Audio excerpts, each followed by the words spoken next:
इटावा पहुंचे स्वामी प्रसाद मौर्य ने कुछ दिनों पूर्व प्रधानमंत्री पर टिप्पणी करने वाले सपा नेता मनीष यादव पत्रे से जेल में की मुलाकात। मीडिया से बात करते हुए स्वामी प्रसाद मौर्य ने देश में होने वाले सम्मेलनों के बारे में स्वामी प्रसाद मौर्य बोले, सरकार द्वारा 2 करोड़ नौजवानों को रोजगार देने की बात कही गई थी, लेकिन 1 करोड़ से और ज़्यादा नौजवान बेरोजगार हो गए हैं। कुछ सरकारी विभागों में जब हुआ भी करती थी तो भाजपा आज़ादी के बाद से पहले एक ऐसी पार्टी थी जो आने पूर्ण दामों में पूंजीपतियों के हाथों बेच रही थी। वहीं कहावत अंधा बांटे रेवड़ी अपन अपन देख कर भाजपा सरकार पर चाहते पूंजीपतियों की सभी सरकारें धंधे देने वाली बात कही। वहीं शिवपाल सिंह यादव ने कुछ कार्यकर्ताओं के साथ भाजपा ज्वाइन करने वाली बात पर स्वामी प्रसाद मौर्य पलटवार करते हुए कहा कि शिवपाल सिंह जी बहुत ही पुराने और अनुभवी नेता हैं, उनके लिए कुछ भी कहना नहीं, पर उनको कार्यकर्ताओं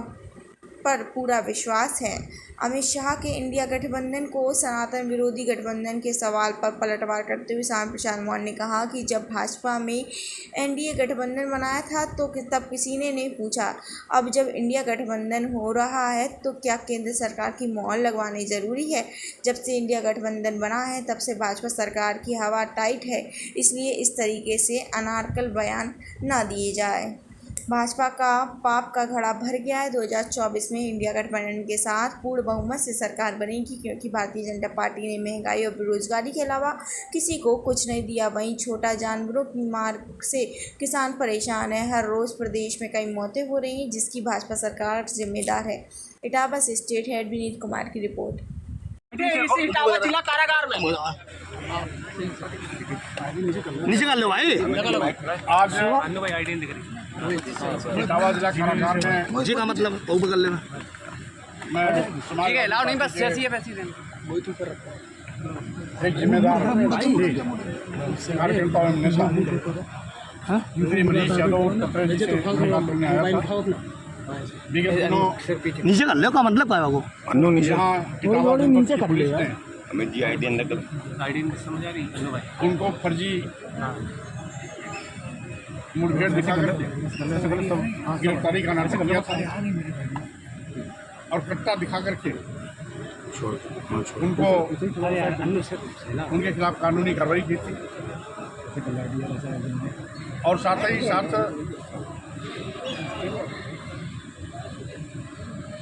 जिस तरीके से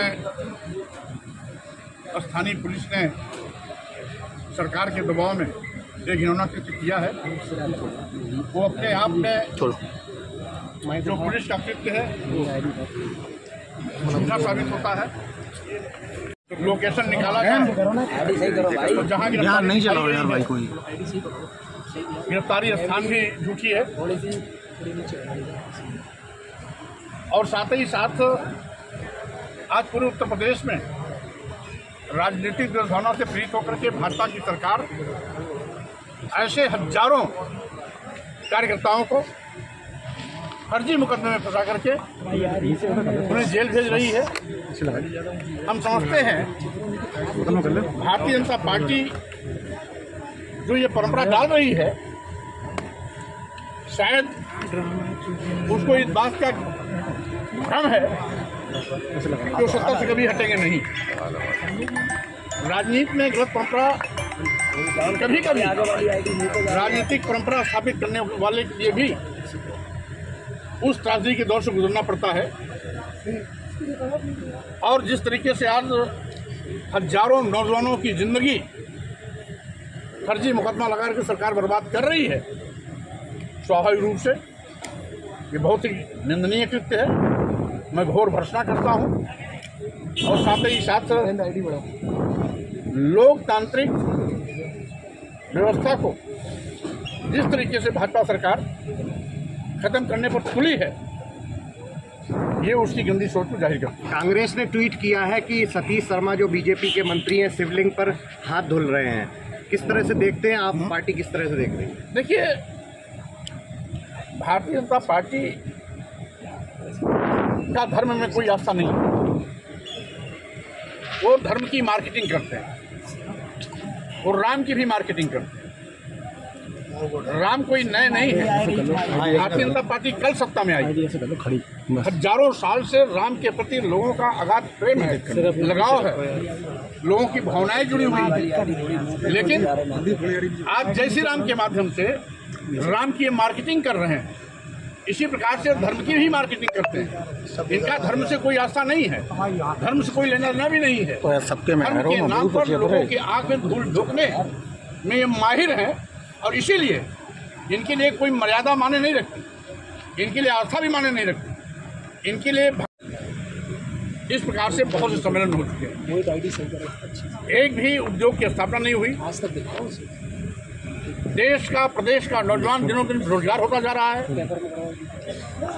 आज 2 करोड़ नौजवानों को सरकारी नौकरी देने का वादा करने वाली भाजपा सरकार कई करोड़ नौजवानों को बेरोजगार बना दिया। रोजगार तो मिला नहीं, अलबत्ते जिन सरकारी संस्थानों विभागों में नौजवानों को सरकारी नौकरियां मिलने की उम्मीदें हुआ करती थी, आज़ादी के बाद भाजपा एक ऐसी पहली सरकार है जो उन सरकारी विभागों को औने पौने दामों में अपने चहेते उद्योगपतियों के, ये भाजपा सरकार देश के सभी बंदरगाह बेच दिए, सभी एयरपोर्ट बेच दिया, एयर इंडिया बेच दिया, सभी रेलवे स्टेशन बेच दिए। वो जितना तंज कसेंगे, जितना इंडिया के खिलाफ बोलेंगे, इंडिया गुणात्मक ढंग से और मजबूती के साथ भाजपा का सुपड़ा साफ करने के लिए आगे बढ़ेगी। क्या लग रहा है 2024 में इंडिया कहाँ पर खड़ा दिख रहे हैं आप?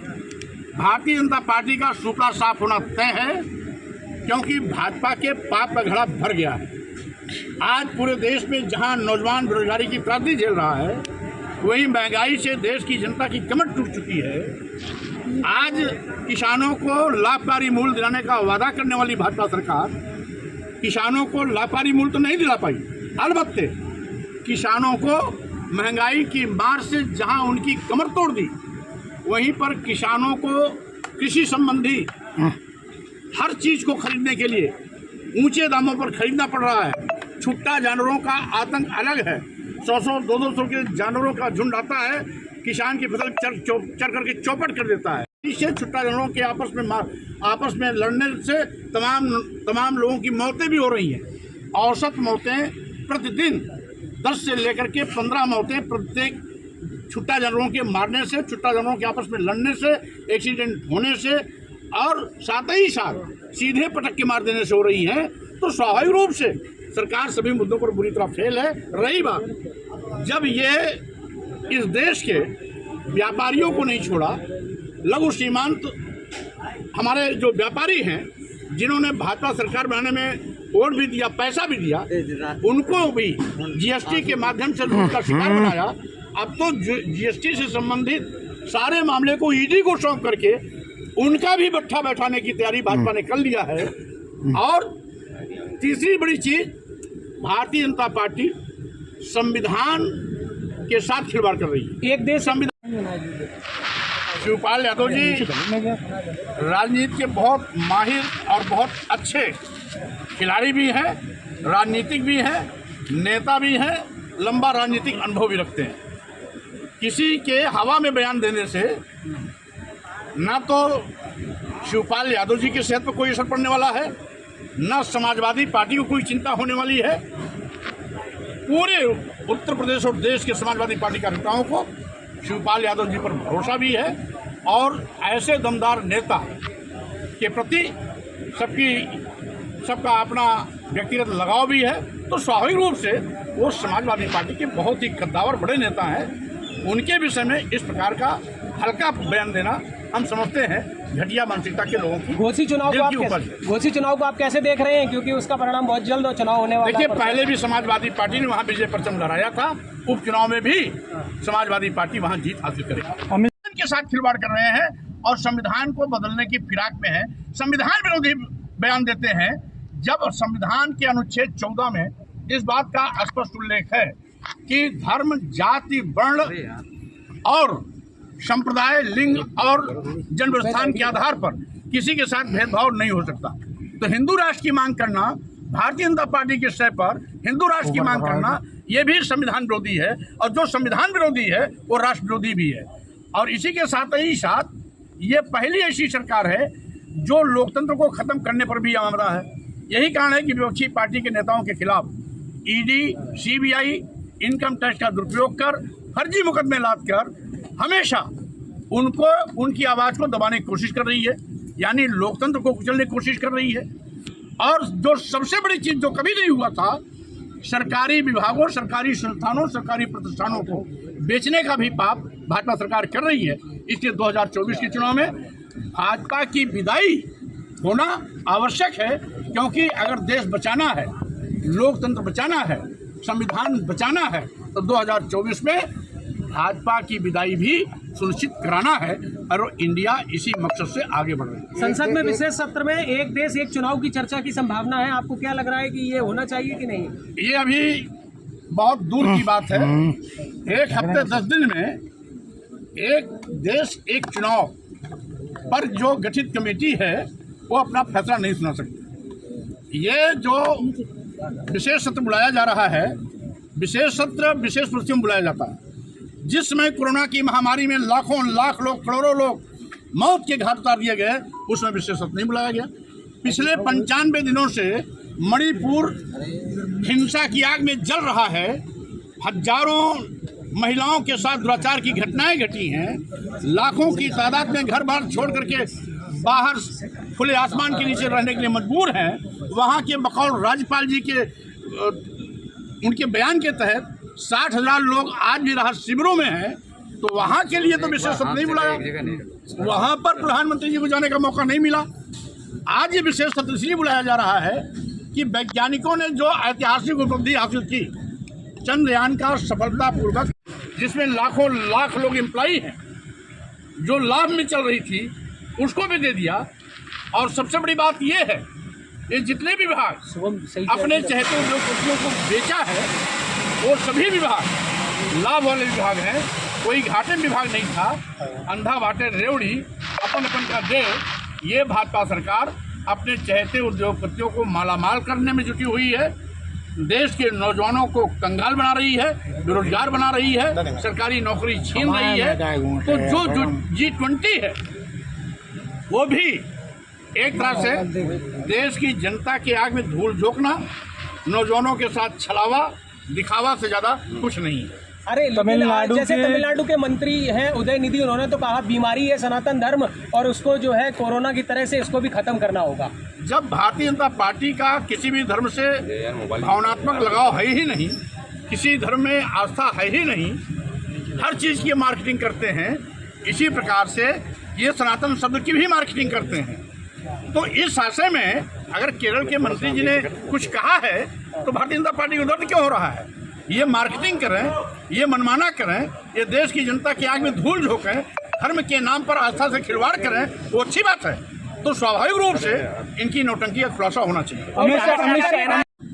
ये भाई माननीय प्रधानमंत्री जी लूटना चाहते हैं, वैज्ञानिकों को श्रेय देने के बजाय वो अपनी झूठी वाहवाही लूटने के लिए विशेष सत्र बुला रहे हैं। अभी 11 प्रक्षेपित किया गया, वैज्ञानिकों को इस पर वाहवाही देने के बजाय वो अपनी पीठ थपथपाने के लिए बुला रहे हैं। G20 के माध्यम से दुनिया के तमाम प्रधानमंत्री, राष्ट्रपति जी आ रहे हैं, उनके सामने अपना भौकाल दिखाने के लिए विशेष सत्र बुला रहे हैं, इसके सिवा इसका कोई मकसद नहीं है। अनुप्रिया पटेल